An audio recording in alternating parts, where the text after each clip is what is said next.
All right, my name is Bob Milgram. I'm co-chair of the Humanities and Sciences Department here at the School of Visual Arts, and I have been designated to welcome you all to this event, and I can welcome you from the heart because of the many events that I've seen and introduced. This one is one of the truly educational events, something that can teach us about ourselves, about our world, about the way the world shapes us, and maybe what we can do to reshape that world into a better world. I am not going to take any time up here because our presenters need real time. I know a number of them pretty well, some of them from Facebook, some of them in flesh and blood, and you're in for a great, great evening. Thank you all. My name is Camillo Bica. I'm a professor of philosophy here at the School of Visual Arts. I'm also a former Marine Corps platoon commander in Vietnam, and it's my pleasure to welcome you here. And hopefully this will be an inspiring and informative session. I know it will. I am really privileged to have a wonderful cast of speakers that have consented to join us. And I think you, like Bob said, you won't be disappointed. I should stop this. Is that all I do? Oh, okay. Okay. So, this evening, our distinguished panelists will offer insights and observations, many based on personal experiences, and that's not easy to do, of three aspects of the military and war experience: post-traumatic stress disorder, military sexual trauma, and moral injury. Again, sharing with us their personal experiences, they will discuss as well coming home, that is, the transitioning to civilian life and healing through the arts as a therapeutic modality. We are attempting to present as much information in this 2-hour session as possible. So our format will be each presenter will speak for approximately 20 minutes. Following, we'll open up for discussion with you all. Our first speaker is Camillo Mejia. Camillo is a friend of mine. We share the same name, except he has one L. I have two. So we share this bond. And after serving a combat tour in Iraq, Camillo made a decision of conscience that he could no longer be part of the killing. In late 2003, Camillo filed for conscientious objector status and refused to return to the battlefield. In May of 2004, Camillo was convicted of desertion and sentenced to a year in jail.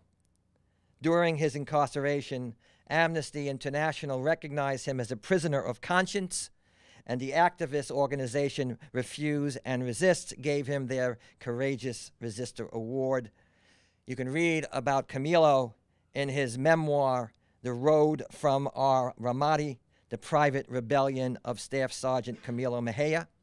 And his story is featured in a book entitled Soul Repair, Recovering from Moral Injury After War by Professors Rita Brock and Gabriella Lantini. And you can see him in a wonderful documentary entitled Soldiers of Conscience.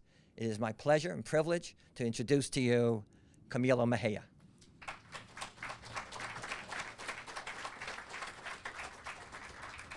Good evening, everyone. Thank you for being here. I'm Camillo with one L. So I'm glad to be here. It's an honor to be a part of this panel. I've heard a little bit about my fellow panelists, and I'm really proud to be on the same panel as you all. My sister, Margaret, being one of them. Um, I'm often credited with being the first conscientious objector, public war resistor. I'm not.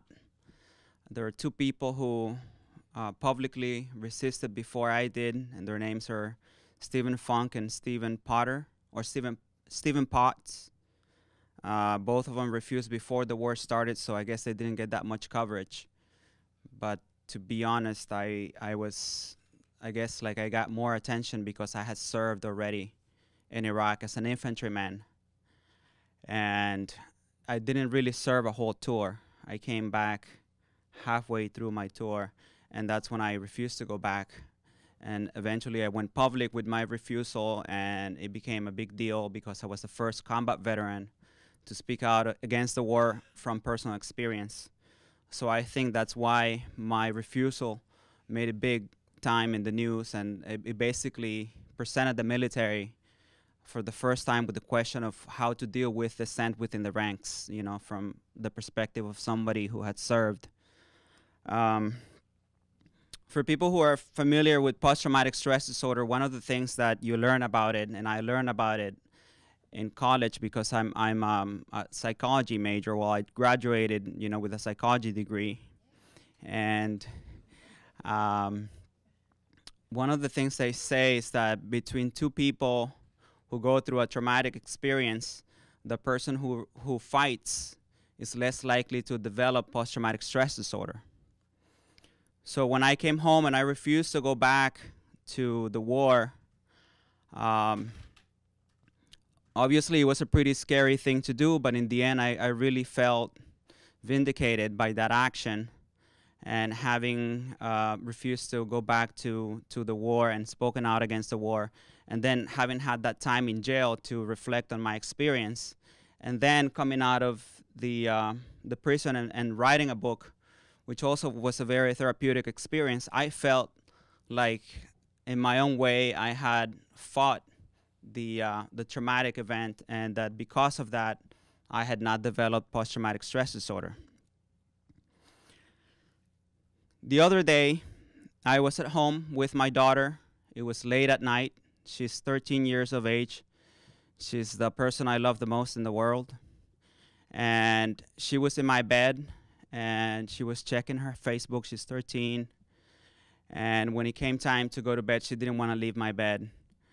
She wanted to just stay there and hang out and just joke around.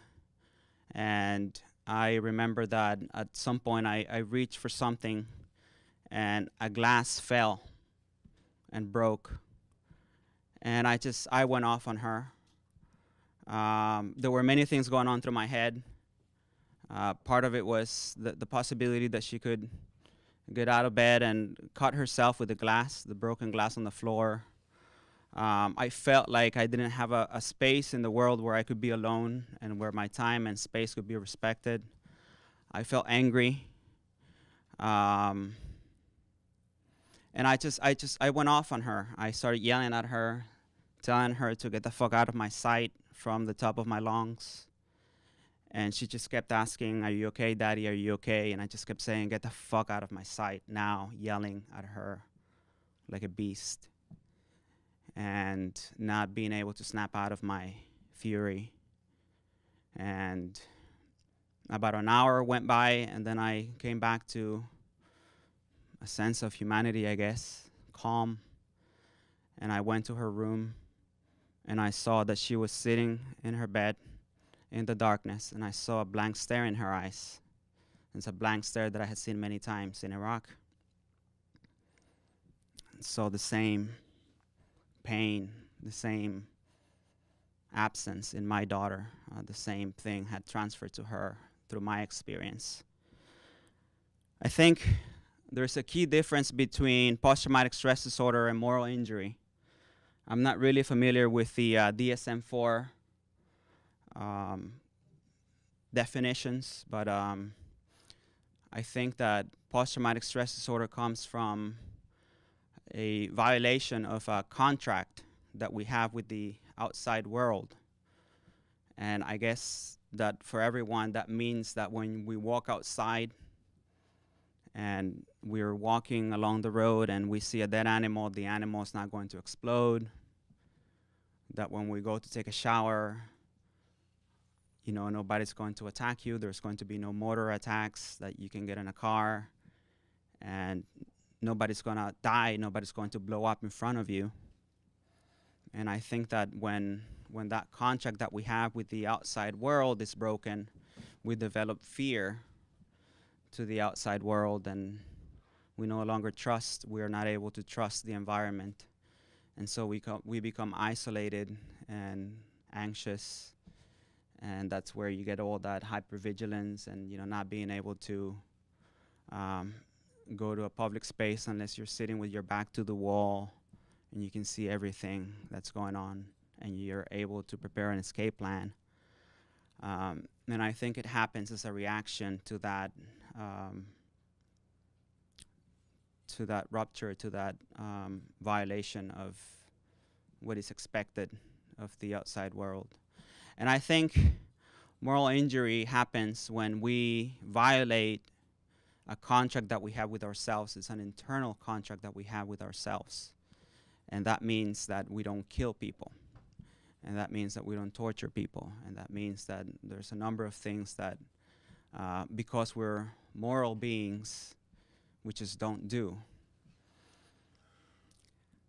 I remember one time we were out there, and this is one of the things, one of my images of war, one of those indelible images, visuals that I have with me. It's something that didn't even happen to myself.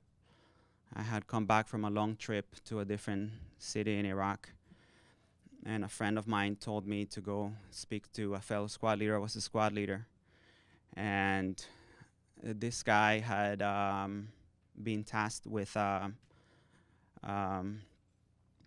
listening observation post mission. We had been ambushed several times at this place. We called it Power Line Road. And so they posted him on a rooftop at night with a scope and a spotter. And he saw a silhouette in the distance, and the silhouette had a rifle, and he called it in on the radio, and they said to shoot, and he shot. And the silhouette went down, and then, you know, started crawling without picking up the rifle, but just crawling. And he called it in, and they said again, shoot, and he shot, and the silhouette went down again. And then an Iraqi civilian, you know, in a car came to the scene, and he got out of the car with his arms up. He motioned to the person who was on the ground, and he picked him up and put him in the car and headed over to the local hospital. And again, the soldier in my unit called it in, and they said, you have to intercept them. We have to intercept them because that's our wounded, that's our casualty, we are responsible. So they dispatched a medic team along with an infantry escort, and they intercepted this man as he got to the hospital in Ramadi. And they realized that it was a kid who had been carrying a rifle. And before they could take the kid to see the doctor at the hospital, they grabbed the kid and put him in an ambulance, one of our ambulances, and sent him to the nearest palace that we had occupied. But the doctor wasn't there. And so they sent him to a different hospital, and a different palace where we had another surgeon, and the surgeon said, look, this is not you're not in our unit, and we have rules here. We're under orders not to treat anybody who was a casualty from a different unit, so we can't help you.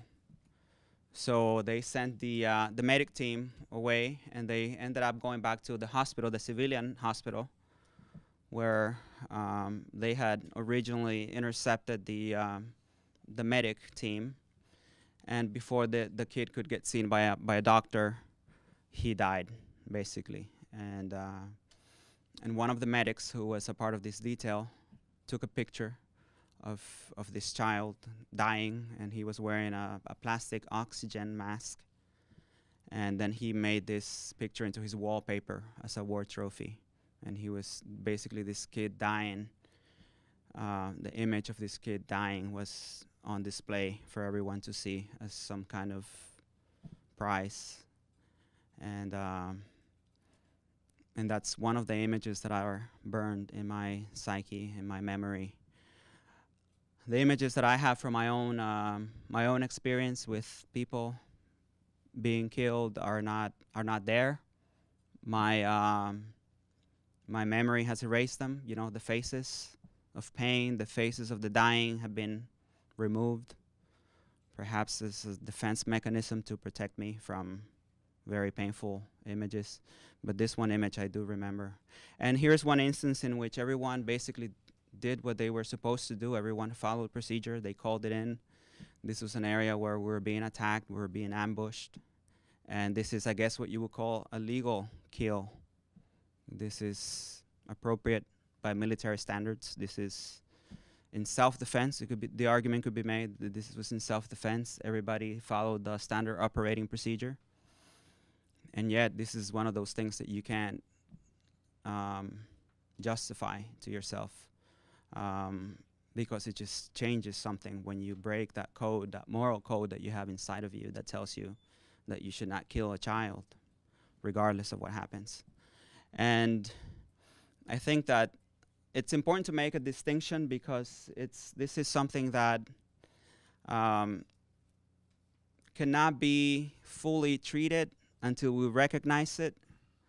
And I think that we live in a country that glorifies war, and particularly the veteran and military service. And when we come home, it's really hard for people to get beyond the welcome home, thank you for your service, to actually sit down and have an honest conversation and recognize that bad things happen at war, and that we're capable of doing really fucked up shit over there. And if we don't recognize that, then there's no way that we can begin to treat or understand moral injury beyond what happens with the bombs outside and with the mortar attacks and with the ambush and all those things. I think that just recognizing that there are things that happen there that violate that moral code that guides us in life is one of the first steps to be able to heal and to be able to atone for the mistakes that we have made. And I'm just going to leave it at that for now, but I'll take your questions after we're done with the panel. Post-traumatic stress disorder is a new name. Certainly the condition is not new. We have designations of battle injury that goes way back. Homer talks about post-traumatic stress disorder in the Iliad. During the Civil War, it was called soldier's heart. World War I, it was called shell shock. World War II, battle fatigue and combat exhaustion. And what's interesting to notice is that all those designations have some relation to combat, to war, and to battle. After the Vietnam War, when they finally did recognize that veterans were suffering the consequences of war, they decided to designate it not as a combat injury, but as mental illness, and designated it as post-traumatic stress disorder with absolutely no reference to war or combat. Now, that is not by happenstance. At least those of us who are more conspiratorial believe that it's by design. When one acknowledges that the consequences of the experience had a detrimental effect on somebody, one must accept responsibility for that condition. And of course, we prefer not to. So if we term it post-traumatic stress disorder, if we term it a mental illness, we can say that what one of the shrinks told me when I came home from Vietnam, asked me if my mother was overweight. I didn't really understand what that had to do with it, because I thought I was fucked up from the war. And to me, it was like ignoring the elephant in the room, because I was here because of what happened in Vietnam, not because of my mother's eating habits. So needless to say, once his desk went flying and we had some less than amicable words, we maybe started talking a little bit more about what was really going on there. Moral injury is an important aspect of this, and like Camillo said, it is in fact different from post-traumatic stress, and to try and subsume all moral injuries under the PTSD umbrella is to do a disservice to veterans because the treatment for post-traumatic stress and the treatment for moral injury, if there is in fact one, are different. So post-traumatic stress disorder, the mental illness of post-traumatic stress disorder may require one sort of treatment, and moral injury may require something different. Camillo's point is well taken and important as long as we as veterans choose to live and comfort ourselves within the mythology that war is noble or heroic, we're never going to heal. You do not heal from mythology. You must face the shit and acknowledge who you are and what you did and what happened, and then, while it looks like it's getting worse, it will eventually get better. We must face the reality and the nature of the experience.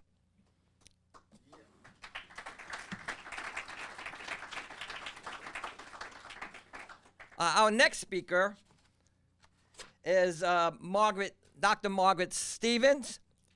Margaret is a Phi Beta Kappa graduate of Rutgers College. And in 2009, she completed her doctoral work in the Department of American Civilization at Brown University. Dr. Stevens served in the United States Army National Guard from 1997 to 2003 as a medic, providing medical support in the aftermath of September 11th attack on the World Trade Center. Currently, she is an associate history professor and the director of the Urban Issues Institute at Essex County College in New Jersey. Ladies and gentlemen, Margaret Stevens. So funny, because that's the bio that I give to like all my, you know, when you're doing like motivational speeches for little girls and stuff. So like that's the one for the little girls, not for like the radical. Like they don't want to start with Phi Beta Kappa. It's funny to hear that. I'm like, I gotta have two bios, one for this and one for that. Anyway, yes, I never served overseas. I never served in combat in Iraq. I got out in 2003 and had started grad school when my unit got called up to go to Iraq. So they got called up a month after I finished up my 7 years service, but was called up for 9/11.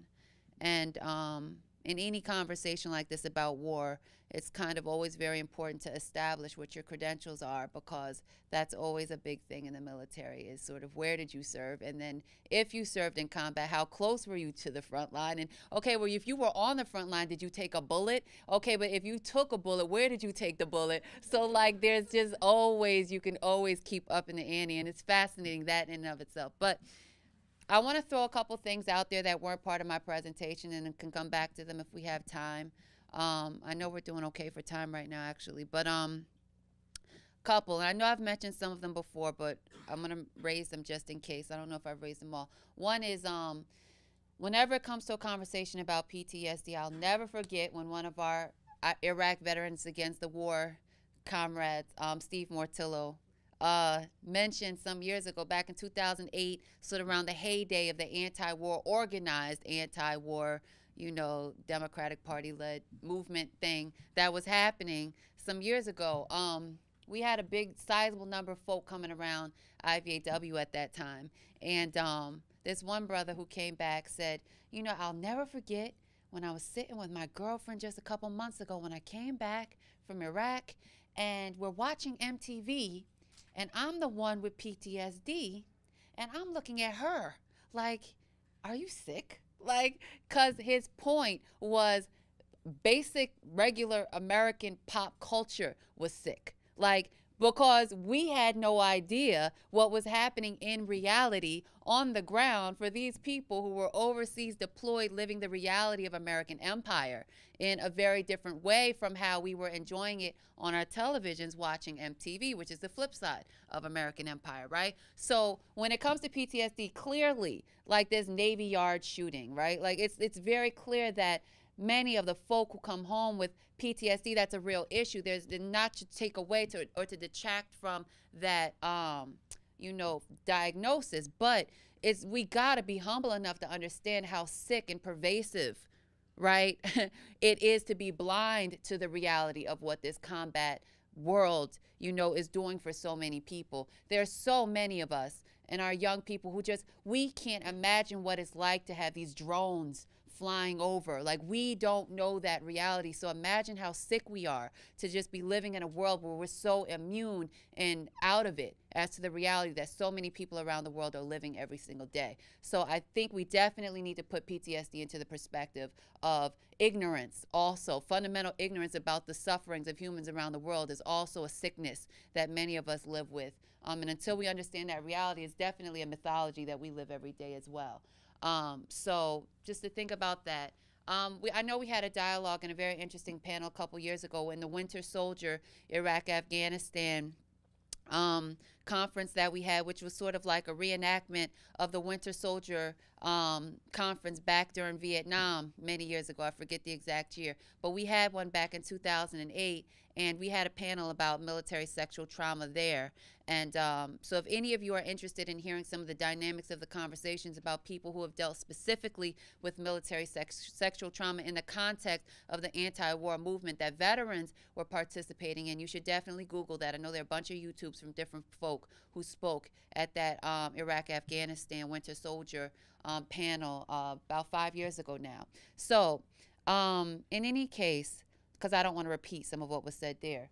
In any case, though, I've noticed that I was trying to read up on it so that I could be competent for today's presentation, that all this conversation about this debate between Gillibrand and McCaskill, two senators, two Democratic senators, engaged in this debate over Senate legislation about how military sexual trauma should be dealt with at the government level. And on the one hand, this is supposed to be celebrated as a big deal because finally, after so many years, the military is coming to grips with the fact that military sexual trauma has been pervasive in the military, and people have made efforts to try to document this, but the intimidation tactics, the bullying, you want to talk about bullying when you're in the military and you're suffering from this, right? It's just so institutionalized that it was a very big deal when the legislation was passed. I don't know when exactly it was, that said that, okay, well, listen, commanders who can remain in charge of the court-martials, you know, you've got it. When someone comes forward and accuses somebody, you cannot allow them to face backlash. You've got to make sure that, you know, you don't harass them for coming forward. And this Senator Gillibrand is saying, well, listen, you can't let the commanders have any say in this. I mean, that's part of the problem, is that it's a sort of old boys network and they protect each other. So the commander will protect the accused way easier than they will protect the accusers. So you've got to let the military commanders out of the situation and let the independent military prosecutors handle the case. So I think that that's the debate that's going on right now, because some folk within the ruling class are suggesting that, listen, you know, we can deal with military sexual trauma best by allowing folk who are not directly in the chain of command to deal with the issue legally, because anyone in the chain is too easily connected. There's too much nepotism, and there's too much of a reason to play into the problem. And she's getting a lot of support from victims and victims' families, because I think that it's a more common sense approach. If you really want to address the issue, I'm sure there's enough evidence to show that the commanders don't necessarily help. The other Senator McCaskill is, along with a lot of Pentagon officials, and I would say the more dominant sector of the military and the ruling class, is saying, yeah, but you can't start undercutting commanders as well, because now it looks like you're trying to deal with military sexual trauma by calling into question the legitimacy of the decisions being made by the commanders who are being given these military sexual trauma cases, and that makes us look bad as a military. So we don't want to play that game. So it's an interesting battle going on back and forth, and Republicans who think traditionally might align with one side over the other. It's very complicated, but I find it interesting. I find the dynamics of it interesting only, and I'll just give you an anecdote. if you look at it from the view of, okay, so one of the first people Gillibrand has tried to contact in the recent period is a newly elected senator out of Newark, New Jersey. Anybody know his name? Right, Cory Booker. So as soon as he gets elected, within an hour, she's like, okay, I want you to vote my way. And Cory probably would, from what I know of him, being a Newark local. But I know Cory through a totally different perspective, which is having grown up in Newark, New Jersey, and seeing the reality of what has not happened in Newark, of the gentrification, of the systematic underdevelopment of the local people who had every ability to participate in the new apparatus, the new educational regime, everything he was trying to bring into the city, the contracts, the money. The local people were so left out of that entire process, and the local people in Newark are so much embedded in the black women who are either the mothers of the young men who didn't get hired by him, or are the mothers of the children who are part of this whole new charter school system thing he helped carve up and totally break up the public school system. And I'm saying this in a backward way just to say that when you look at the statistics of the military, and I'm coming back around, the statistics of the military are that when it comes to women, black women are the highest proportion and the fastest growing demographic of women joining the military, over Latino women and over white women. So the numbers are, because I went and got the numbers for you, and this is from some time back, that of the 167,000 enlisted women in the military, 31% are black. So that doesn't reflect the demographics of the country, because you know 31% of the women in the country aren't black. And so then the numbers keep going. White women, by comparison, represent 53% of women in the military, while accounting for 78% of the female civilian population. Then the stats go on. There were more than 200,000 female enlisted and commissioned officers in the military in 2010, up from about 55,000 in 1973. So I'm clashing a lot and trying to bring a lot together because I think that there are a couple of important points here. One is that the racism suffered by so many black women, particularly in the context of this recession that has hit since 2008. I can tell you just personally how many of my girlfriends from 45 to 30 who just got knocked out of the economy. I don't mean forced into a lower job. I mean knocked out of the economy, like back on to, you know, food stamps and welfare type knocked out. And these are people who generally never had college degrees. So they were the folks, you know, low-level secretaries working in paralegal offices, whatever. That whole demographic, when the recession hit, it's deeper than just not losing a home. Folk just lost. They just lost their basic, you know, source of existence. And so this is the context in which so many black women are joining the military. And I see that in a city like Newark. He can sit there for now. I see that in a city like Newark because I'm now a professor at the community college in Newark, where these students go if they decide not to join the military. It's almost like you either join the military if you can't find anything to do after you get out of high school, or you go to ECC. So many of them go to ECC. And even many of them who come to my college end up leaving my school to join the military because they can't even afford to pay ECC's tuition, because if you fail one class or something, you lose your financial aid. Now the rules are so stringent. So much is being built towards this economic recession, towards pushing these young people into the military in vast droves and numbers. And that's just African American women, not even mentioning Latino women, with the whole new stipulations to the American Dream Act and how easy it will become for folk who are undocumented to also join the military. So I think that when you compound that with the fact that women have become much more prominent in the military, serving a lot more professional positions, it's also classic job competition. So much of what's happening with military sexual trauma is also about classic job competition. Now you have women, and legislation over the past year or two has been to allow more women directly into combat itself, right? Actually into combat, not just into combat zones, which is what they started letting us do a while back, but actually participating in combat alongside a man. Well, now this is a whole nother level of competition within the officers' ranks, but also within the enlisted ranks. And so I can absolutely, you know, I know already, because I know so many stories of the men, the women who now are competing with men for positions it's not even just that, you know, male versus woman. It's economic. And so I think that that's an aspect of the conversation that we lose sight of. So when you look at a lot of these advocacy groups, for example, SWAN, which is Service Women's Action Network, which I was one of the founding members of a couple years ago, and it's taken a policy bent that it didn't have when we first started it. SWAN, one of the chief things that they advocate for, if you look at the details of where they're at now, is really about ensuring that women get access to the exact same jobs as men. It's about jobs. Right? And so that has become an aspect of the conversation of military sexual trauma and how to deal with the question of the fight against sexism in the military. So I think that it's important for us to understand it from that perspective, because it helps us understand what is and what isn't possible when you're framing things from the perspective of, well, how do we deal with the question of military sexual trauma? So coming back to the question of military sexual trauma, you know, there are a couple of things that I wanted to mention, and I want to make sure that I don't lose sight.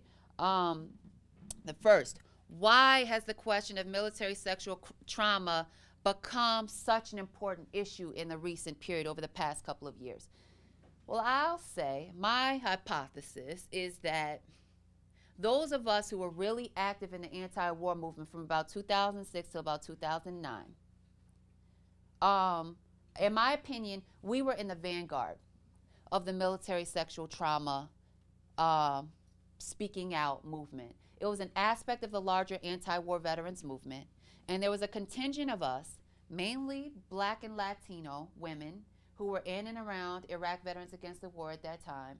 And it was this group of women that was saying not only, man, even the anti-war movement, IVAW, is cool, we get it, but we don't even know if it's sophisticated enough to really deal with, you know, this war they're talking about, because to oppose U.S. policy in Iraq, you have to oppose racism, you have to oppose the global war on terror, you have to oppose capitalism, you got to oppose all that stuff. You can't do it this sort of closed-minded provincial way. So there were a group of us that were already thinking about how the anti-war movement within the veterans community was limited and it required more. So we had developed this organization, SWAN, Service Women's Action Network, which in part was sort of an aspect of Iraq Veterans Against the War, but it was also an outgrowth of other organizations like Code Pink and the anti-war movement that helped sponsor, you know, our first retreats and things like that.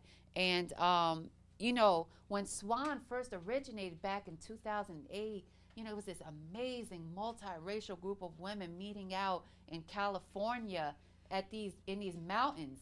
I haven't been back to those mountains. I haven't had yoga classes like that since then. And, you know, the strategies that we were building for how to build a global anti-war movement in which women and women of color were helping to advocate for peace within the military and in the places where the United States was stationed militarily, like, our vision for what SWAN was going to become was just beautiful. It was just the type of thing that you'd be like, wow, thank goodness. And it didn't happen for many reasons. If you could ask about that if we have time later. But what does happen is that SWAN ends up relocating from Cali to New York, and one of my very good friends, two of them, Anu and Jen, end up sort of helping to develop it into a much more focused policy institute that does a lot of work specifically around advocacy, around specific legislation, going to DC, getting in the president's face, going to those hearings and calling these people out. And on the one hand, with something like that, it's much more easy to see measurables. And this is something that I had mentioned at the event that we had in February, right?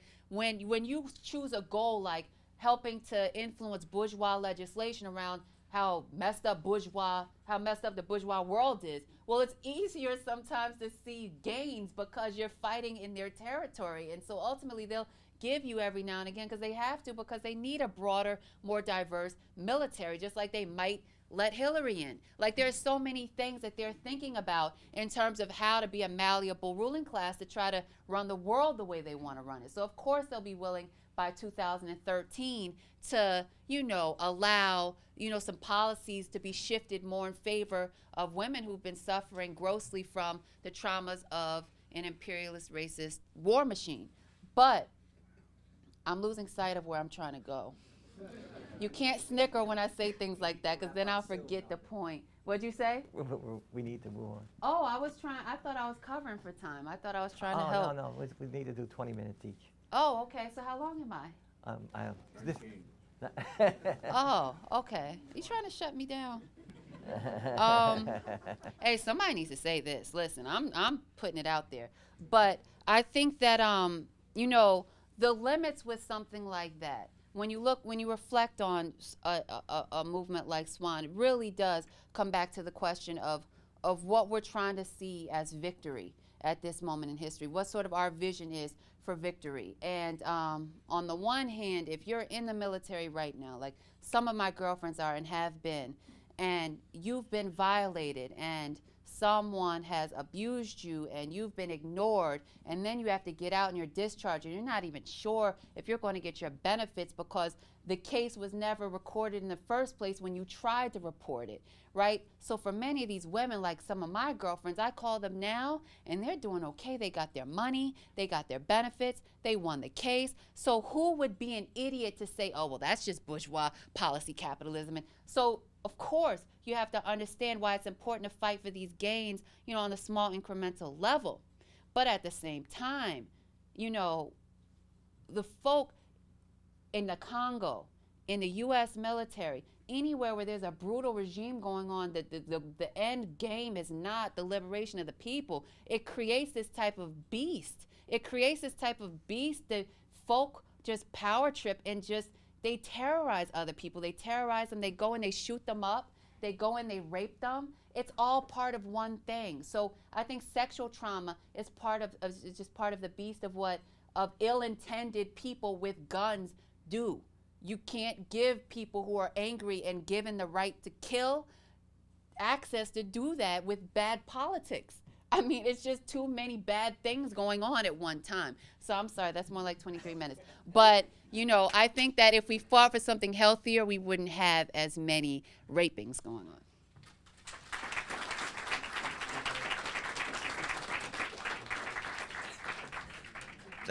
Thank you, Margaret. I think we take sometimes for granted that people know what these things are, but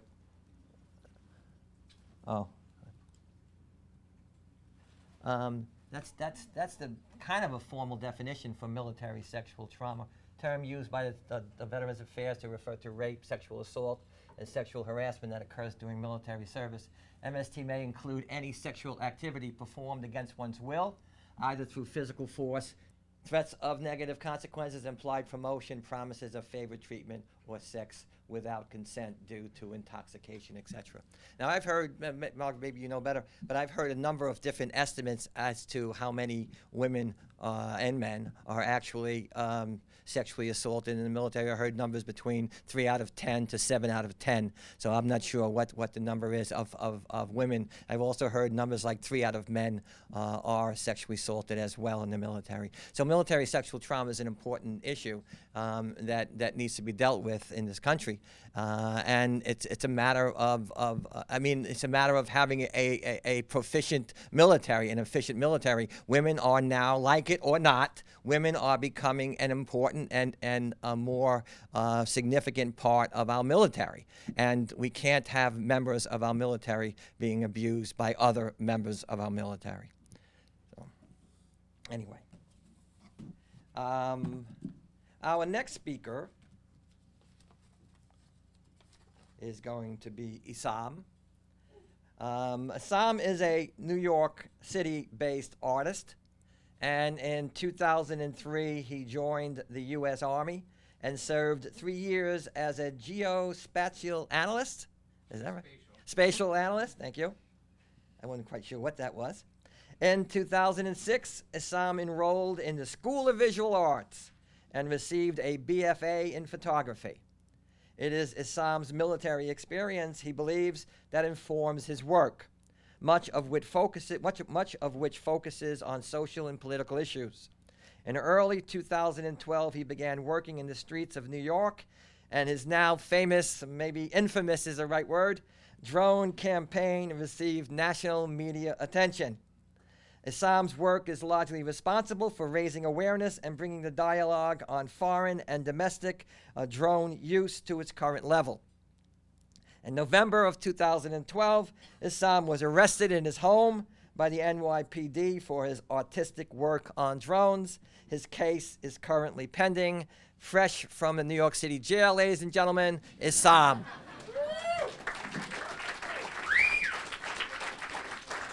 Thank you guys for being here. I want to thank Mac for putting this on. This is a great honor and a great conversation that people need to be having, I think. Okay, so who here considers himself a patriot? I think that's a word that's very oddly used and has many definitions by many different people from all walks of life. And I think Mark Twain once put it very interestingly, and the way in which I read this is very much the story that I think has been my journey. And anybody who's received an email from me in the last 4 years always has this attached to it now. My story starts back in 2003 when I joined the military. I did it very much to spite my parents, who didn't want to pay for my education here at this institution and wanted me to go to a very cheap institution in Maine somewhere.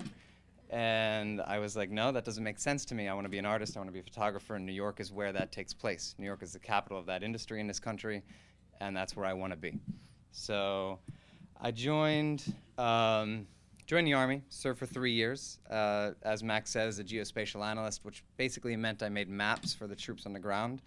I used a lot of satellite imagery and aerially sensed imagery and later on drone imagery while I was in the service.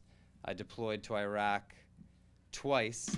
One of the things that's interesting that sort of changed the way I think about my service too in retrospect is the oath that you take. You join this entity and you take this oath to defend and protect the Constitution of the United States against all enemies, foreign, domestic, yada, yada, yada. And which was very benign to me, didn't really mean anything to me until I went to Iraq and I realized, wow, the things that we're fighting for and the ideologies that we in the States believe this war is about are completely false. I witnessed, like a lot of what we're talking about here. Camillo spoke about like soldiers going to Iraq over and over and over again and being completely destroyed both mentally and emotionally. Enormous corporations making billions upon billions of dollars over our, imperialistic goals as a nation. And it really opened my eyes to a reality that was not what I and most Americans in the States believe to be true. I came back from that deployment. I went again to kill some time before joining, enrolling in school here.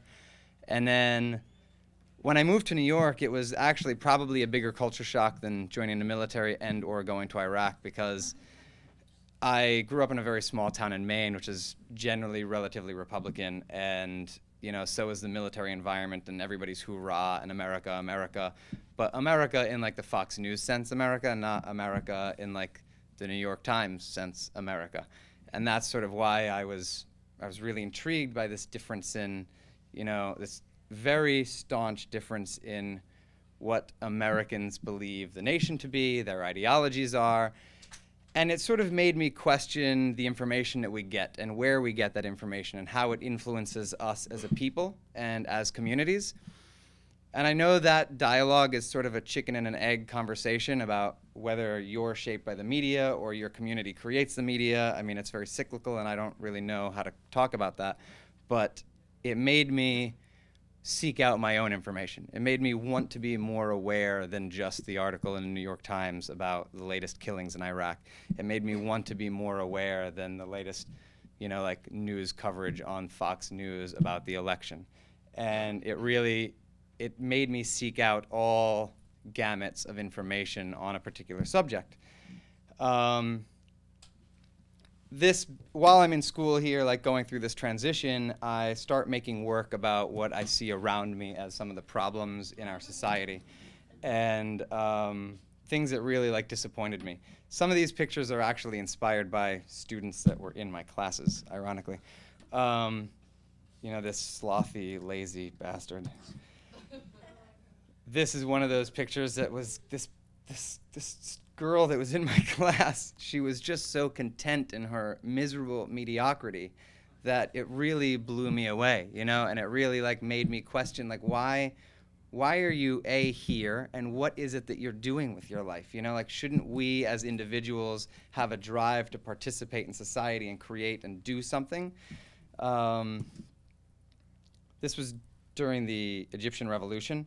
Essam is an Egyptian name, and I happen to be half Egyptian. And I did this sort of about American apathy.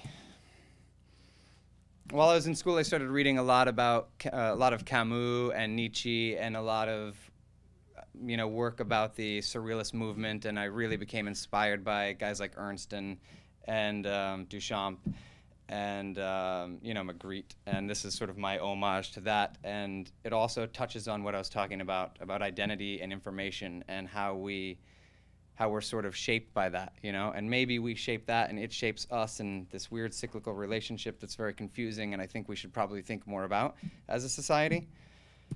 This is also about that media hegemony. This is one day's New York Times, by the way, I was able to wallpaper my entire apartment with. And it's like 70% advertising. The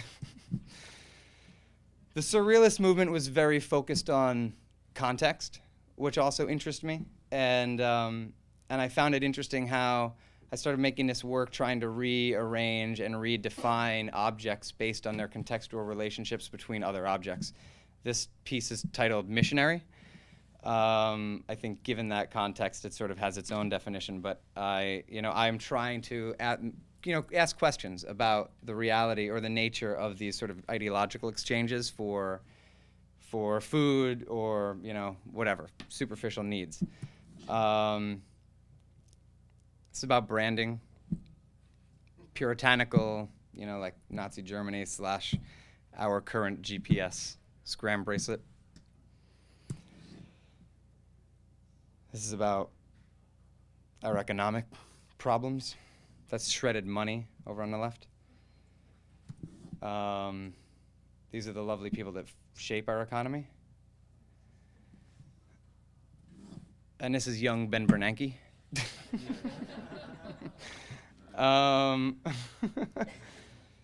So this is another one. I did this back during the in the run-up to the election of 2008, and I was just amazed at how, especially in New York, like nobody questioned this man's like motives.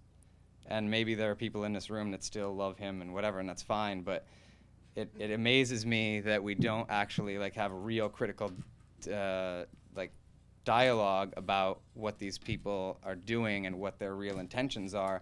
Everything is very superficial, and it's like shuffling the same deck around, and political dialogue has gotten so monotonous, and there's no real change and no real like conscious awakening taking place.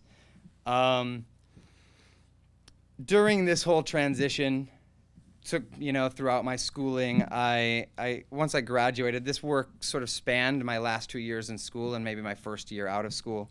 In my like hunt for information, I came across a very small piece of news in the Gay City News, and it was a FOIA request that was done on the NYPD and their communications with the FAA. And it revealed that the FAA, or the NYPD, was looking into the use of drones over the skies of New York. And that sort of blew me away. Like, this was something that I worked with loosely in Iraq, and I understood its capabilities and I understood its effects on the people locally in that region. And it sort of terrified me as an option for a piece of technology that would be used to police our local communities, especially in such a densely populated area. It's already something that I have moral issues with being used anywhere in the way that it's being used. But the fact that there wasn't a discussion, locally amongst New Yorkers about this technology potentially being used here really frightened me. And so I sought out to use some of those like inspirations from like my schooling, like that surrealist contextual relationship between object and person and understanding, and sort of the fear that I see used in media to propagate political policy all the time. I wanted to create my own work that helped forward social dialogue or influence social dialogue in some way, shape, or form. And that's when I came up with this, which is a series of street signs that went up all around the city. I did about 50 of them. This one in front of the Guggenheim says, "Attention, authorized drone strike zone, 8 a.m. to 8 p.m., including Sundays." Even the Lord's Day. This is in front of the UN. This is in front of George Washington. I'm sure he'd be proud. This work I thought I'd be doing for probably 2 years before it actually had any real effect. I thought what I was doing was relatively benign. You know, I sort of had this like Banksy sort of Shepard Fairey approach to it, like I'm going to be doing this for years and years and years before anybody even knows it existed. And I did about 15 of these, and I get an email via one of my professors at SVA from a writer at The New Yorker.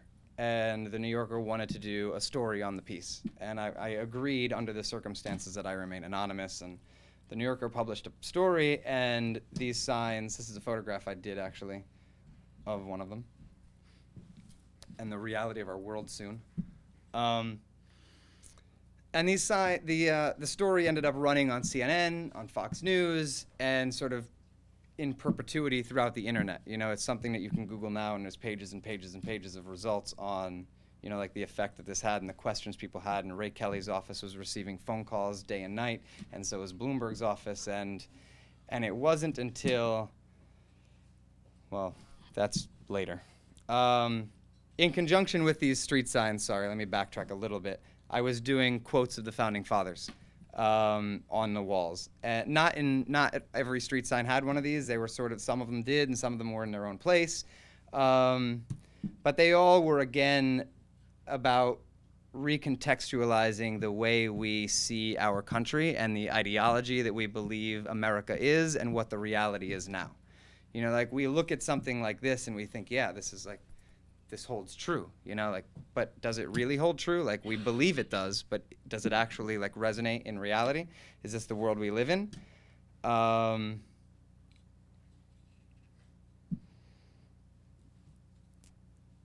Just wanted people to sort of question whether we live in the America that we believe we live in. Anyway, all of this ended up resulting in the New York Post publishing that in the Daily Blotter, that the NYPD was after me. If you look at that last line there, it says detectives from the NYPD's Intelligence Division and Counterterrorism Bureau are investigating. So this is in relationship to the graffiti and the street signs, predominantly the street signs. It says in the top sentence that they were looking at the ones outside of the Museum of Natural History and outside of Lincoln Center. And I was like, wow, like, this worked. Like, I was really blown away. And I sat in my apartment all alone, like looking at this screen, like with my jaw in my lap, thinking to myself, I cannot believe that I was able to, in some way, like, contribute to society. And as somebody that took that oath that I'm going to defend and uphold the Constitution, et cetera, you know, it makes me proud to know that I, as a citizen in a republic, can be participatory in the system and can help create dialogue and help, you know, like, influence the people around me. The conversation started to die very quickly, though. It was like one of those sort of hype things, sort of like Banksy being here in the city for the last 30 days. Nobody's talking about that anymore. And I was like, you know what, this is too serious a conversation for me to just let go. So I did this. I originally created this work to be a large billboard, and my mentor here, Mr. Clay Patrick McBride, actually helped me find a space where I was going to put this up, and it was going to be 20 feet tall and 60 feet wide, and it was this enormous operation. And I had no real experience other than bolting signs to a signpost, which is pretty easy, doing any sort of street art stuff.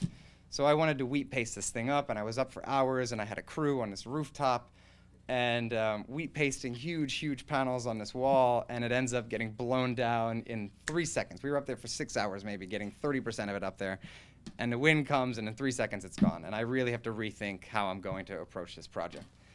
And I don't know where, I remember seeing an iPhone, one of those old iPod ads, you know, like with the dancing silhouette and the iPod.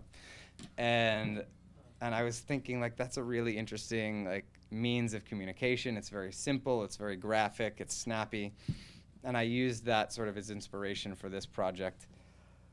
There's a Banksy reference down there. I don't know, like that bottom left corner is also a street sign of Mexicans running across the border that we have up all over Texas and Arizona.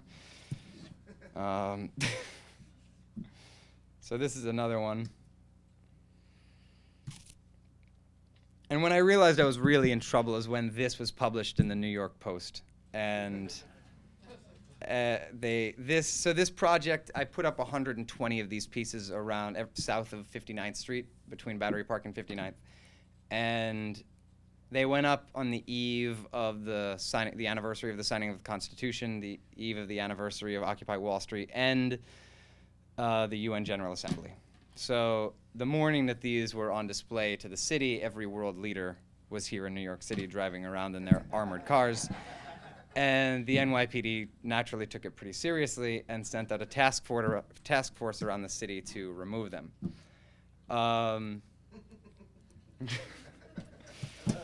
So, anywho, that being said, I decided at that point, you know, I should maybe lay low. I should, you know, like, I did some work. I did what I consider to be my duty as a citizen in participating in our society. I influenced some dialogue. There's obviously stories out there, and drones have become, you know, a major conversation in the United States and the world. And, you know, there's been conferences at NYU and in DC, and it's now on the forefront of our, like, consciousness, so to speak. I only hope that we all, like, part of what inspired me to do this is not only my experience in the military, but also what I feel is our duty as citizens and members of society to participate in our communities, could participate in the dialogue, whether it just be talking about ideas or whether it be going out there and actually creating work and or not just voting, though. You know what I mean? Like, there's a problem with our current system, and I think it has to do with apathy and complacency. And I think we need people to participate a little bit more in creating the change that we want to exist in our communities. Thank you. I'll leave you with that.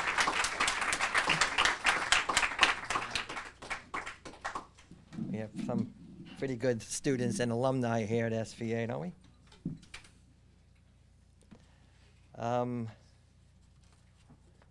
Our next speaker is really a probably one, and I don't use this word very easily, but probably one of my heroes. His name is Jan Barry, and Jan is a Vietnam veteran. He is a poet and a writer, and he is the author of Life After War and Other Poems, printed on Combat Paper Press, and he's co-editor of a very important anthology of poetry called Winning Hearts and Minds. Now, I don't know if maybe the older folk around here would remember that, but that's okay. Now, what are you applauding? That you're older or you remember it? Which is it? Oh, okay, good. Winning Hearts and Minds was very significant to many, well, I don't want to say all because I don't speak for all Vietnam veterans, but it was probably one of the most significant expressions to poetry of the Vietnam experience, at least as some saw it. War poems by Vietnam veterans, among other works. He's a Vietnam veteran, as I mentioned, and he's active with the Combat Paper and the Warrior Writers Project. He has curated joint art exhibitions and poetry readings of works by military veterans at the Puffin Cultural Forum in Teaneck, New Jersey. And he teaches journalism at Ramapo College of New Jersey and at St. Thomas Aquinas College. and he is also one of the original members and founding members of Vietnam Veterans Against the War. I am proud and honored to introduce Jan Barry.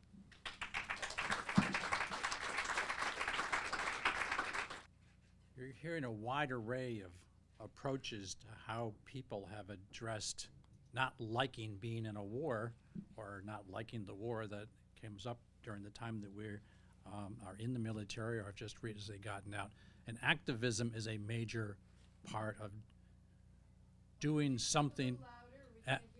Activism is a major thing of doing something about the current situation, but it also helps the person. You also burn out. So I burned out several times as an organizer for Vietnam Veterans Against the War, and then I discovered poetry and other arts. And so what I'm going to show you very briefly today is the most current use of arts as something that is both an action, a healing process, and thinking outside of the box so that maybe you do other creative things with your life. I'm sorry, I went one step too far. This program started in Vermont because there was an Iraq veteran studying at the University of Vermont. He now lives in San Francisco. His name is Drew Cameron, and I'll introduce you to him in a moment. This photograph was taken in New Jersey at the Printmaking Center of New Jersey, which is not something that leaps to mind when veterans think about they want to do something. It's a very specialized kind of thing. But what if you take your uniform, which is made out of cloth, and you cut it up into cloth, and you turn that cloth into paper, and you turn that paper into some kind of artwork that has something that you want to convey to the world, such as how to make combat paper. You probably can't read all of these various things, but one of the things is decide to change, which is number 7 down his list. At some point, you feel like you've got to do something in a different kind of way. This is an explanation. Can everybody read that from the back, or should I read that? In combat paper workshops, veterans transform war uniforms into cathartic works of art through hands-on process of disassembly and reassembly, as though breaking down a rifle and turning the rifle into a pen. The uniforms are cut up, pulped, and formed into sheets that are turned into posters, book covers, other creative objects decorated with images and messages from the veteran's experience. If you can't read what this says at the bottom, you probably can figure out what he might have titled this piece of artwork, Blood on Our Hands. This is his honorable discharge. He also shot it up a few times with his rifle at home. And he said that was the best part of making this art. That's the anger that's still in Vietnam veterans who, I'm 70 years old. Most veterans from Vietnam are in the mid-60s. In Reno, Nevada, where that artwork was created and was in a show this past summer, some of the work was started by a family who lost their son in Afghanistan, and the son had been an artist. So they created an art foundation in the son's name. His name is David Drekulich. And his mother took combat paper and put it through a printer and was doing things like photographs of her son on the paper. But she also started making paper cranes, which she wants to make 1,000 of them. You know that story out of Japan, and she wants to hang them in some place or other. She does art therapy workshops at the local VA in Reno Hospital in Reno, Nevada. She has the National Guard of Nevada doing this stuff, cutting up their battle uniforms that they wore from deployments because they're dealing with raging PTSD, even within people still being on active duty or in the National Guard reserves. And they're now beginning to recognize that indeed it has to be faced, as opposed to, get out of here, it's your mother's problem. She's a mother and she wasn't too happy to hear that kind of stuff. I write poetry for a long time. I didn't write poetry because I was busy being a journalist for 30 years. And when I started thinking about what the hell have I got to say now? It occurred to me, you know, we do live a life after war. The war may still be going on, but we eventually get out of it. My war supposedly ended in 1975.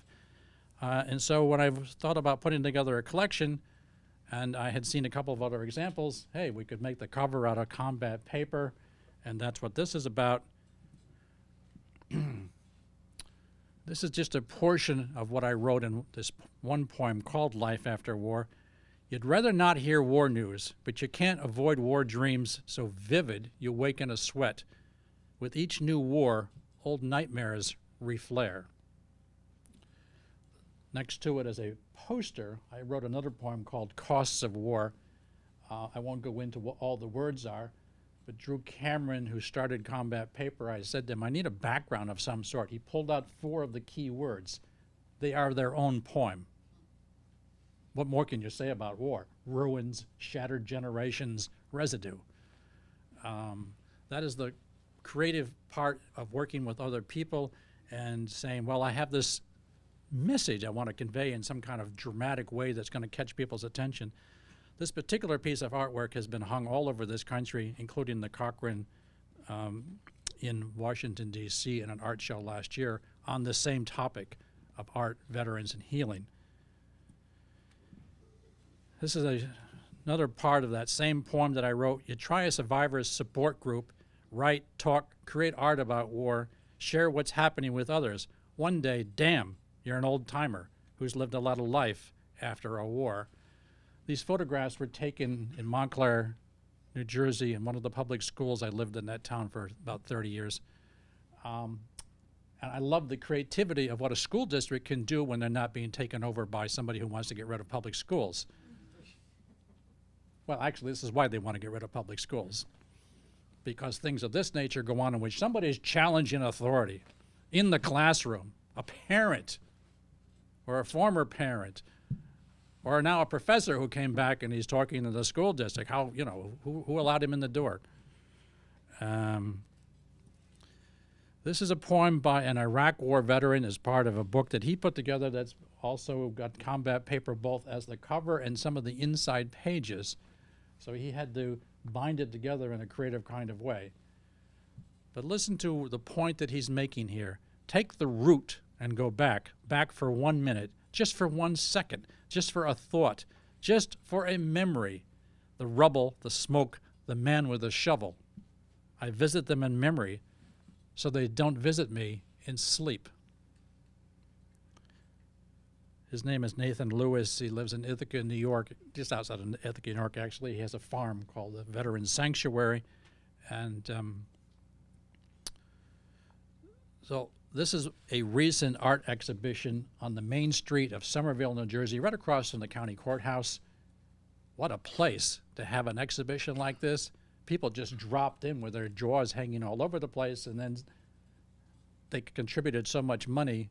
This is what it's also about, because these workshops are taken on the road to colleges, to VA facilities, to Walter Reed Hospital, to Fort Belvoir, Virginia, where the military finally has PTSD programs for active duty troops. This is an example of what would you do with a uniform if you wanted to turn the uniform into some work, artwork. At first I have to figure out how you hang it on the wall. It's called Flak Jacket. He did a number of these in different kinds of configurations with the holes in different kinds of places. And then one of the explanations for what this is all about was also printed actually on a typewriter. Remember typewriters? Many of the younger veterans now love the fact that they can take a typewriter, you can type onto this material. And so that's what typewriting looks like. And in the old-fashioned days, we would have all said, oh yeah, what's interesting about that? Well, today we hardly ever see actual real typeface. And it's talking about these uniforms harbor memories, guilt, fears. They're tucked away in closets in many cases.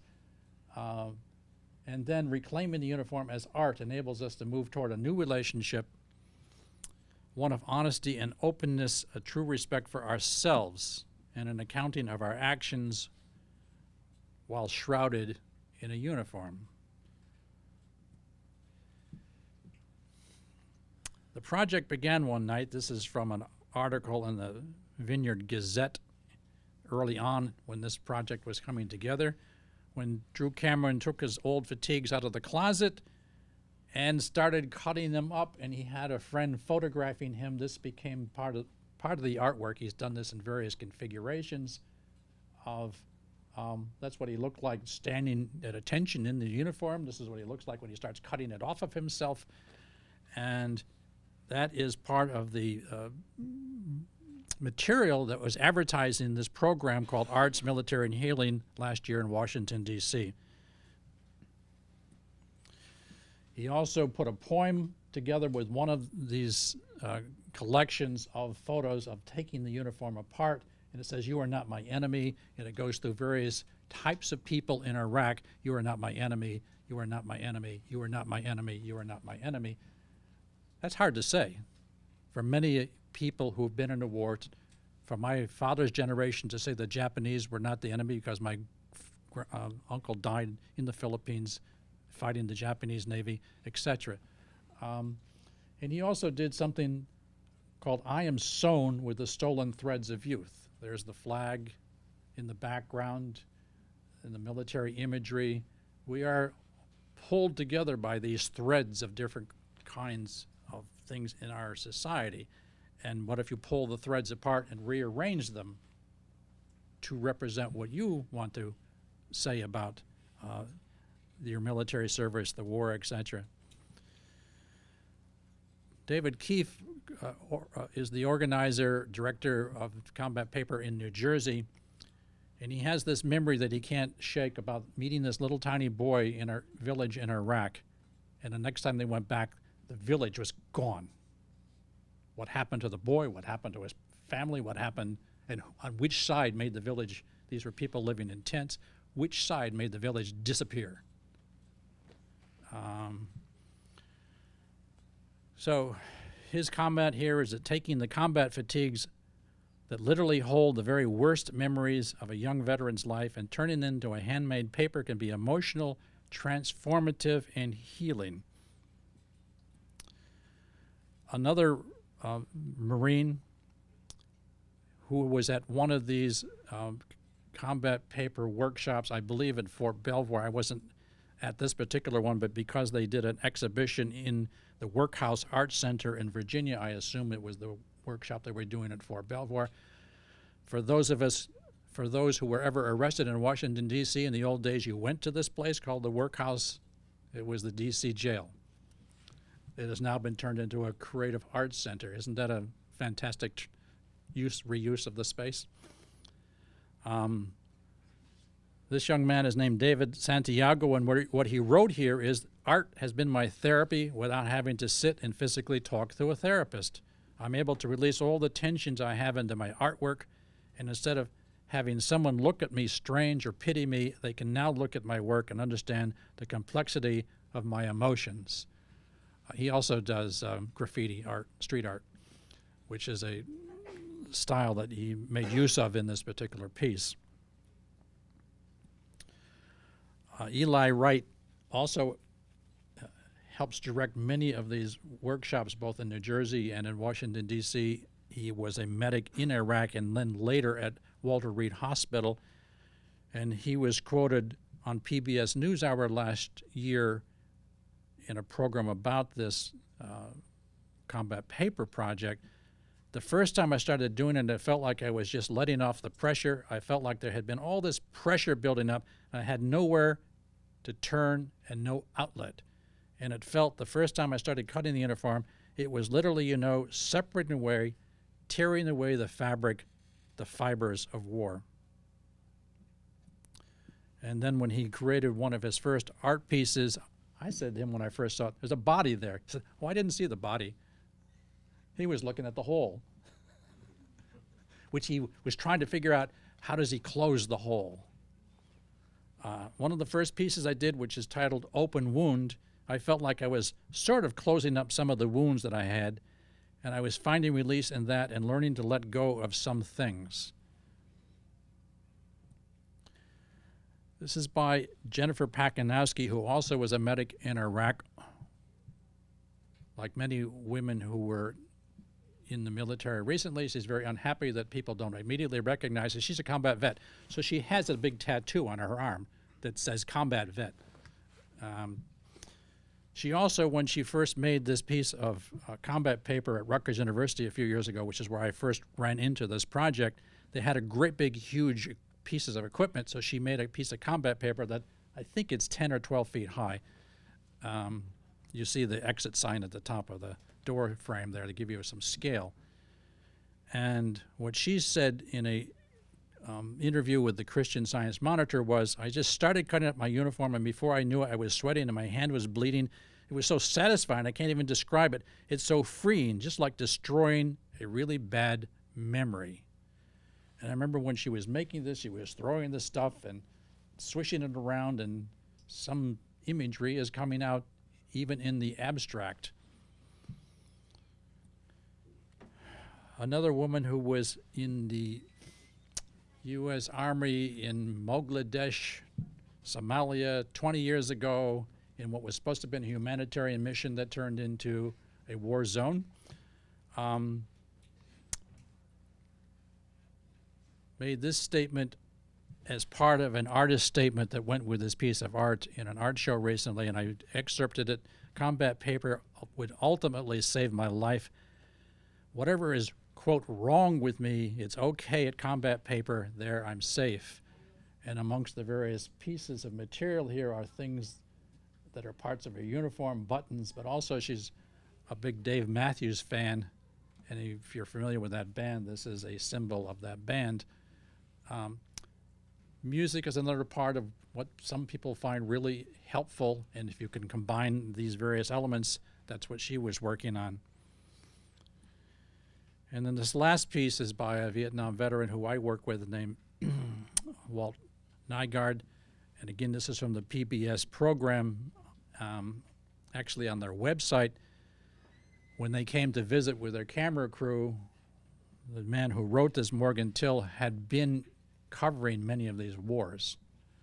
And he was really impressed by this process that was taking place here. And so what he wrote was that Vietnam veteran Walt Nygaard worked on a linoleum block print making a soldier walking toward the horizon. It's entitled Passam and Terrace, Peace on Earth. Actually, that's his son, who was in Iraq twice and Afghanistan once. On this one morning in New Jersey, there is some, meaning some peace in the process at work here.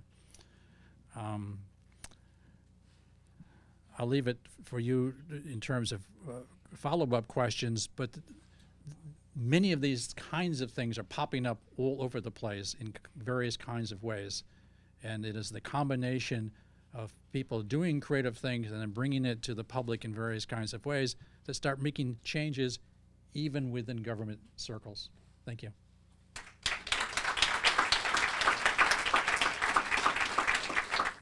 I hope maybe the SVA, Coalition of Arts, may be interested in beginning a combat paper project here. I know I say I'm not going to do anything, but I changed my mind. This is entitled War Crazy. I have always thought myself a free spirit, a philosopher mendicant seeking an alternative, more substantive lifestyle. So many others see my unorthodoxy, my spiritual seeking as abnormal and a clear indication of my insanity. Perhaps I need to pause and to reevaluate my life. After all, being insane is not something one readily admits. I guess it's part of being crazy to cling to a facade of sanity, to think oneself normal and everyone else insane. One thing I am certain of, however, I haven't always been crazy. Wasn't born crazy. I think insanity crept up on me, happened in Vietnam, in the war. War does that, you know, drives people crazy. Shell shock, battle fatigue, soldier's heart, PTSD, all that killing and dying can make anyone crazy. Some survive war quite well, they tell me. Many even benefit from its virtues. But war's effects are not always apparent. No one escapes war unscathed in body and in mind. All war, any war, every war. Ain't no virtue in war. I think I think of those not driven crazy by war. Many were crazy already. But theirs was an insanity of a different kind, a hard kind, an uncaring kind. I knew people like that. Didn't like them much. Thought them fortunate, though, as killing and dying meant nothing.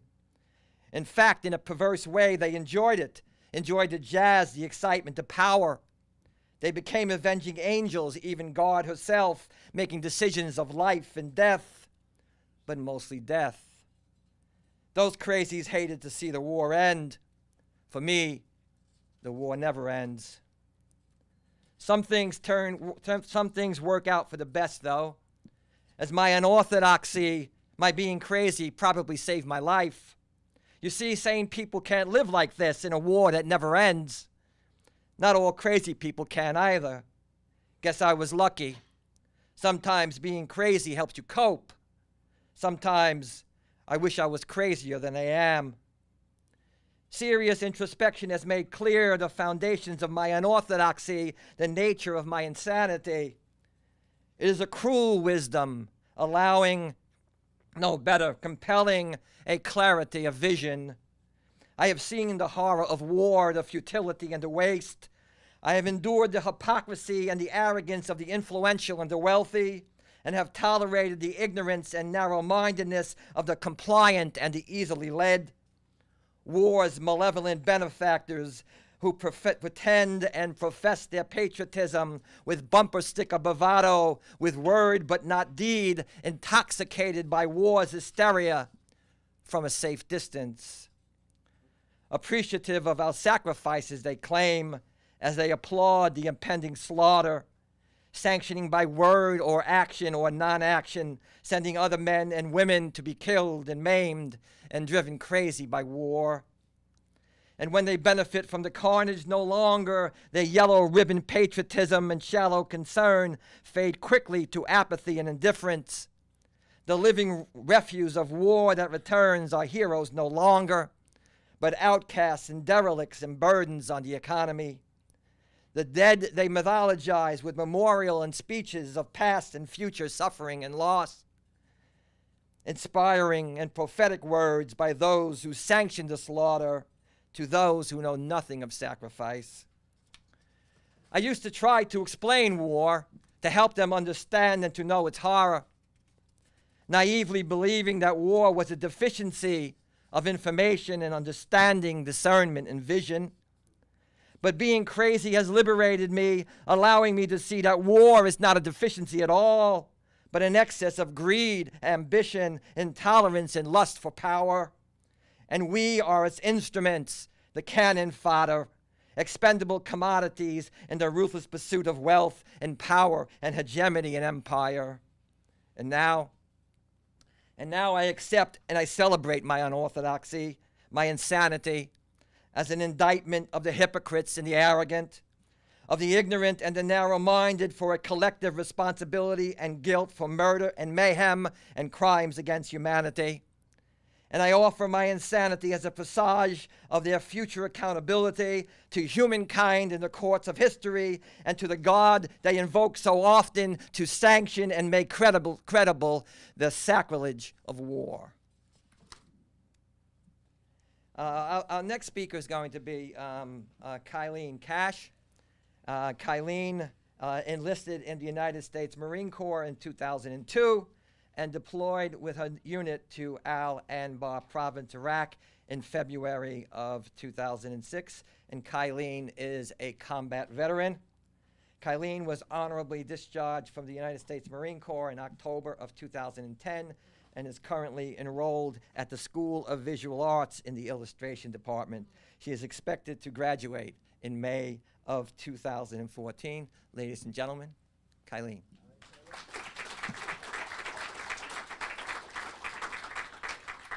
I'm going to begin with a true story logged in my journal May 19th, 2006. So we hit another IED. Larson was medevaced, but miraculously was uninjured. Jeffers wasn't so fortunate. I'm not sure of the exact details, but he was doing his 5 and 25 when they got hit. He lost part of his right foot and was evac'd to Germany. At least, he survived. It's getting to me. losing friends. It's really, I don't know how to vocalize. I'll try. Iraq is fucking me up on the inside. I feel a very real hysteria hovering over me, and I don't like it. I feel like I'm losing my mind. I hate feeling so useless. I hate not knowing. I hate watching my friends go outside the wire and knowing that this might be the last time I see them.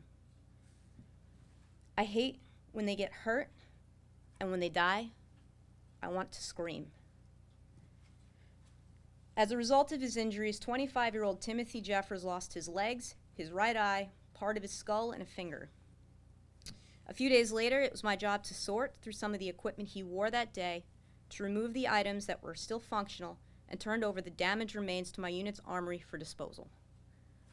Good evening, students and guests, faculty. My name is Kylene Cash. I am a former Marine that served on active duty. It's going too fast. That served on active duty February of 2006. I spent 7 months in theater supporting Operation Iraqi Freedom. My primary job specialty is motor T. While I was deployed, I was in charge of my unit's motor pool armory. I was responsible for the issuance, maintenance, and accountability of our crew-served weapons and ammunition. I ensured each convoy leaving the base was supplied with the proper equipment to conduct and secure our convoy operations. While deployed in a combat theater, I worked an average of 18 to 20-hour days, 7 days a week. I was granted 1 day off when I was diagnosed with an upper respiratory infection and confined to my quarters for 12 hours. I worked in a dynamic, high-stress, rapidly changing environment where the enemy constantly adapted to counter our strategies. The result is the same for many deployed service members. We exist in a state of hypervigilance and hyper-arousal. The coping mechanisms that allow us to function in the wartime theater often extend and follow us to our civilian lives. Tonight I will be presenting the usage of expressive arts as a therapeutic model for combat trauma.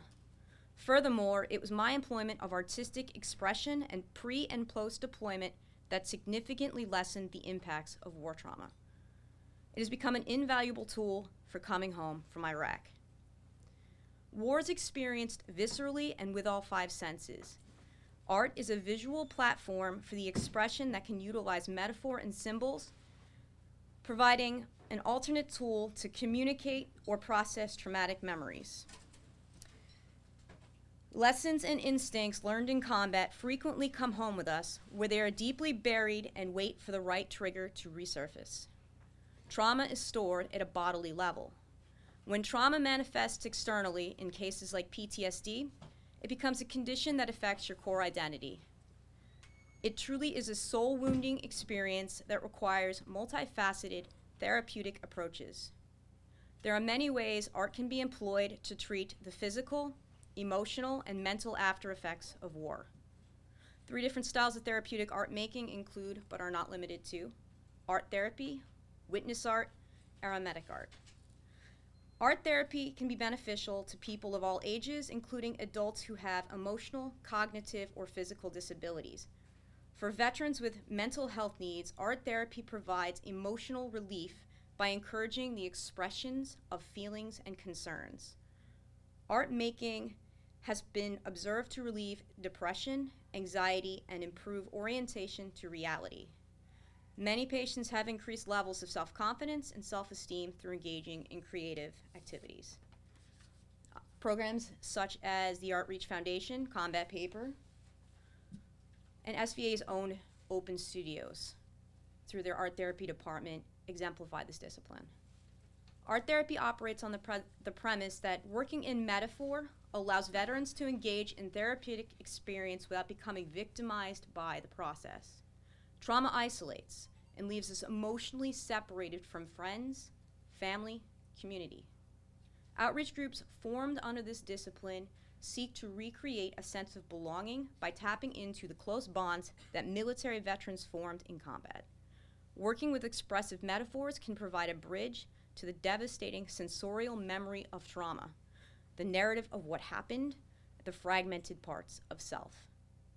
It is important to stress that every combat veteran is affected in some way by their wartime experience.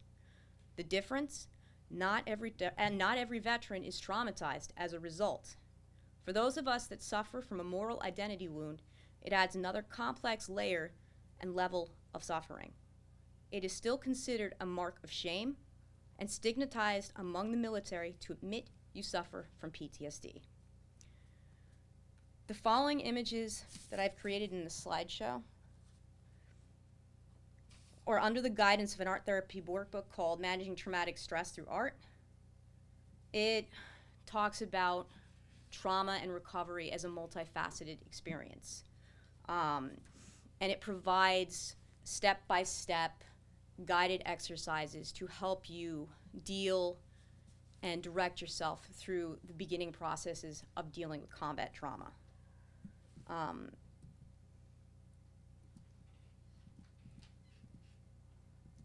Witness art is a term coined by combat illustrator Chief Warrant Officer Michael Fay of the Joe Bonham Project. It is a reportage of art with a poetic voice. Michael's Joe Bonham Project seeks to visually record, humanize, and memorialize the stories of wounded warriors through portraiture.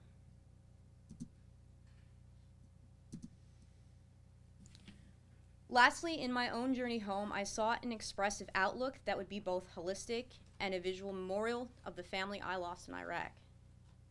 I would define eremitic art as a body of work created in solitude as a result of a vow. It has become my own personal mission that my injured and dead brethren are not forgotten. I chose the word eremitic to specifically reference the hermitage and isolation veterans face post-deployment. After Iraq, I was a shell of my former self. Mild disassociation, emotional numbing, they became a permanent reality of my civilian life going forward. Art has allowed me to slowly reclaim the emotional depth I thought was gone forever. The painfully slow road to recovery has brought me directly to face my own inner demons and unresolved reactions to war. Deciding to return to art making in 2010 was the greatest decision I have ever made. In closing, art is an invaluable tool for veterans suffering from trauma. It can be used therapeutically within groups to repair social bonds, create self-confidence, treat cognitive impairments, and soothe the physical symptomology of war.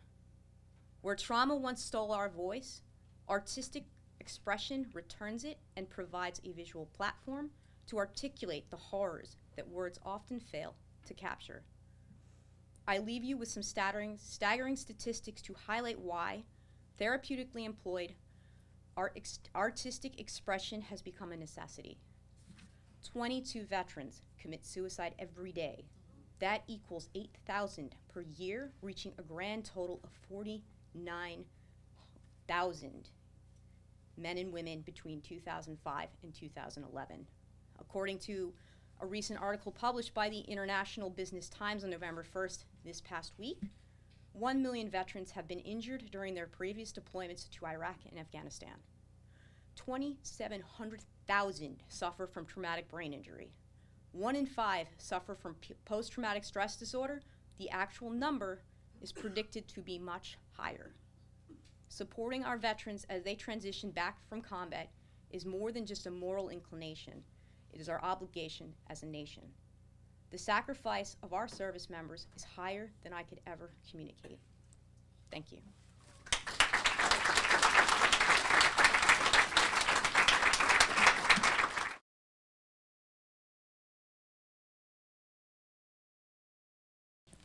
Well, this is actually something that I've created during my time in school. I've been, as I've worked through the processes of creating art, tried to locate something that I felt I resonated with. I find art to be a therapeutic process, but simultaneously, I don't work directly with a therapist, not always. Most of the art that I've done that reflects to my Iraq experience has always been by myself. And I felt that there should be another avenue where you could explore trauma and not have to feel, I guess, trapped by the current labels of how we define things that are around us. Yes. Well, that's a great question, and we're still trying to figure that out. That's all part of healing. I think the first step is to rid ourselves of this notion of the mythology. We are constantly being bombarded with the notion that we fought for freedom, that we're heroes. We're not heroes. We didn't fight for freedom. And when we start realizing the truth, that is only when healing begins. But the problem is that many of us have to live with this kind of shit in our lives. And it's much preferable to think oneself a hero than a dupe. And when the living with the aftermath of war is difficult enough, when you think you're doing something noble, you're doing something right, to recognize and to accept that we've been doing something immoral and wrong, blows the whole thing, makes us all crazy. So many vets choose to seek refuge in the mythology. And they think that by doing that, they're somehow going to be confident, but of course they're not. What we need to do is to create an environment in which veterans feel comfortable to sit down and talk and discuss and look at the realities of what went on, the realities of what we did and what we became as a result of that experience. And that's not easy, and it's very scary. And what we have to provide for veterans is a safe place, a place for them and for us to be able to feel confident, to feel the ability to go to that place. That's a dark and scary place, and we don't, we would prefer not to go there if we don't have to, but we do have to, and we need to go there in an environment where we feel like back in Vietnam or back in Iraq or back in Afghanistan, where someone has our back. So we need to create the environment and stop dealing. We need to reevaluate. As a philosopher, I've run groups where veterans are looking at their actions and whether or not it was unethical, whether or not it was moral. And yet, if it was, who's to bear responsibility for this? Is it all our responsibility? Yes, we were the actor, but is it only our responsibility, or must this responsibility be shared with other people? So we must look at that as well. And when it comes down to, perhaps at the end, we have to face the reality that, yeah, we fucked up, we did something bad, and we have to live with that. And what we do then is we search for penance. I've been an activist all my life from 40 years ago, and what am I doing it? Not because I want to. I'm tired of getting arrested. I'm tired of going to civil disobedience. I'm tired to doing demonstrations. I'm tired of all this shit. I'm old now. I'm tired. But I can't stop because I'm doing penance. And that's part of what we do. We try to live with. You can never forget war. See, all this stuff, history, war's going to be history for you all. That's going to be history. For us, it's never going to be history. I worked with a group not too long ago, World War II vets. One of the vets was on the Bataan Death March. Now that's, what, 70 years ago? That guy talked about that event as though it was yesterday.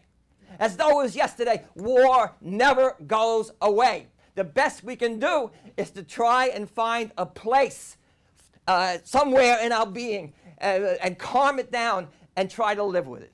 And that's the best I got. Maybe 40 years from now, I'll have a better answer for you. Bless you. If I may, I don't know how to follow that, but I don't, to directly answer the question, I don't think it is reconcilable. I think what we do as veterans, I mean, you've got to think about the demographic, right? Like, most of the veterans that are, or the soldiers that are joining are underprivileged minorities, you know, like they come from very uneducated neighborhoods, you know, like. You can't hear me? Oh, okay, sorry. There is no way. That work. Yeah, I guess, sure. Whatever. So, well, like I was saying, most of the people that join the military are underprivileged, right? Undereducated, you know, like from, you know, economically impoverished places.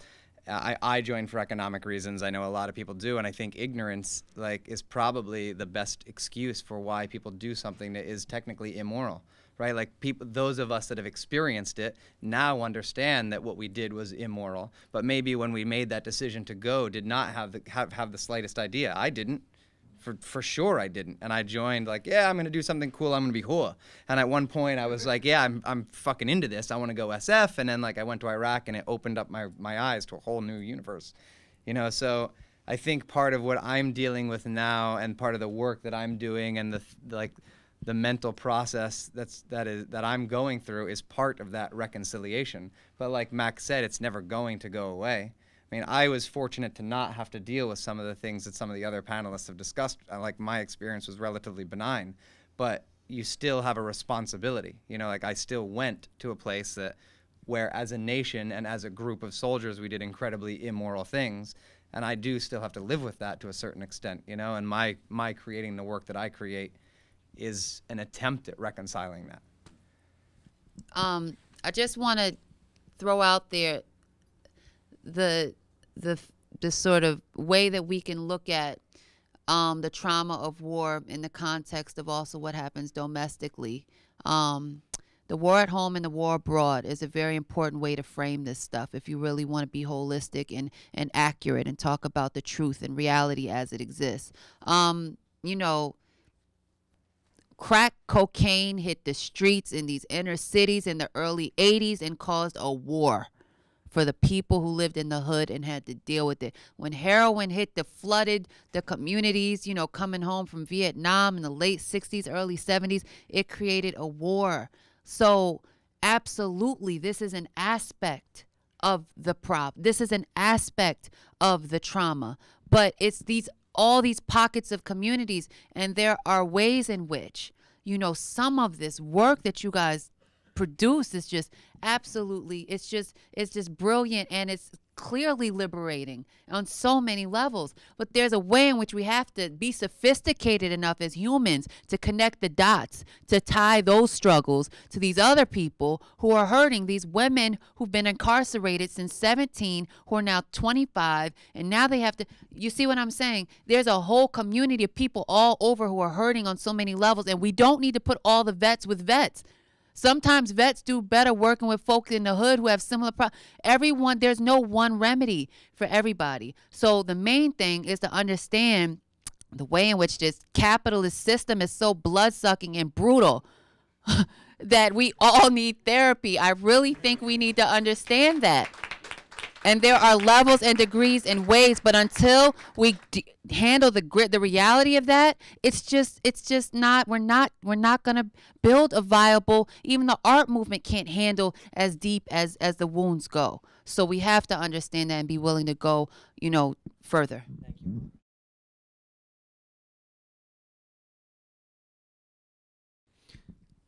I'm pretty disenchanted with the anti-war movement. And I think that Margaret mentioned how we were led by the Democratic Party, which is by no means an anti-war party.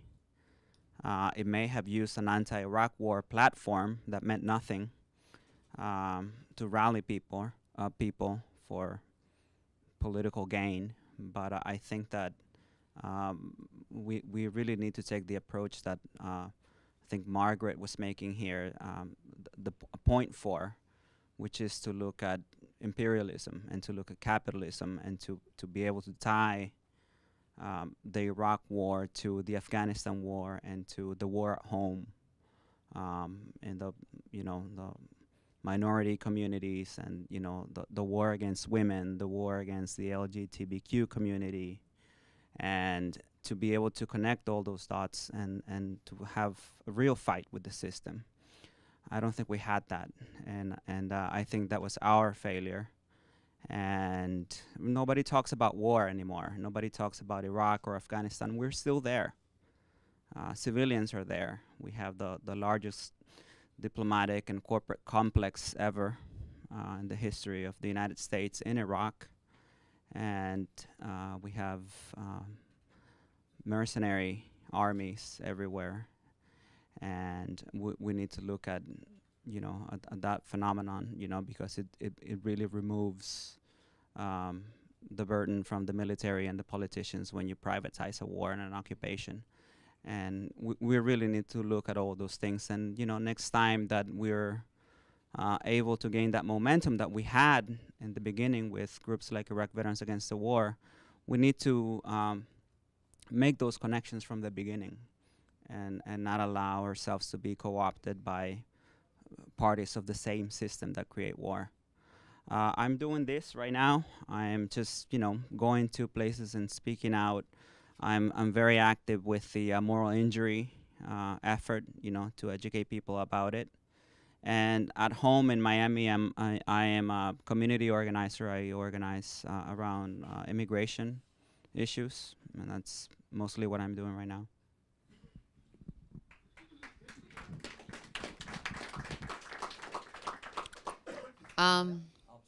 Yeah. I think that, well, I'm active in VFP still on the board right now. Actually just became active because one of the board members, Veterans for Peace. And Veterans for Peace was always the kind of like, as I saw it in IVAW, it was like the parent kind of supporting us. But no, we had VAW too. But VFP was, to me, a little bit more like over here and making sure we were okay, and it didn't it was more moderate in terms of the focus on peace, instead of even saying that we're about these radical interventions and supporting. So the peace platform puts you in a different category from folks who say that we're against is in your name. Like when against is in your name of your organization, that's different from a group who for peace is what your organization is called. And they were also born out of two different moments and two different historical struggles. So that was reflected in how they operated some years back when we were in the movement. And so now I'm back in my hometown of Newark, and I'm, with these young people. And so when we talk about the draft, I'm like, the economic draft is so real right now that, like, do you know what these how many of you don't have work? Like, young people in school just don't have work. People 40 and under, I know in the hood, have never needed a resume. They've never had a resume because they just thrived off of the underground economy. It's like Haiti, where there's just a whole strata that just thrives off of an informal underground economy. So that's the reality of the world that we're dealing. 10 shootings in 10 days in Newark at the end of the summer. 10 shootings in 10 days. My kids live in those communities. So I'm in the trenches in Newark with them, helping undocumented immigrant students in my school try to get into college, 4-year schools, right? But they'll sign their lives away for the DREAM Act and go enlist if that's what it takes. So my students can end up dead through an indirect route.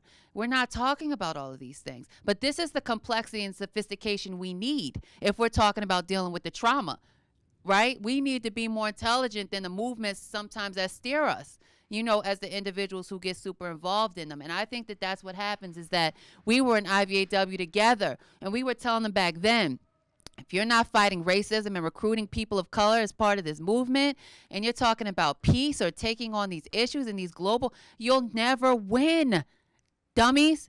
And we were called this and that and the troublemakers and da-da-da-da-da. And we were troublemakers for a particular agenda. And that's the part that for us was kind of like, well, then what do we do?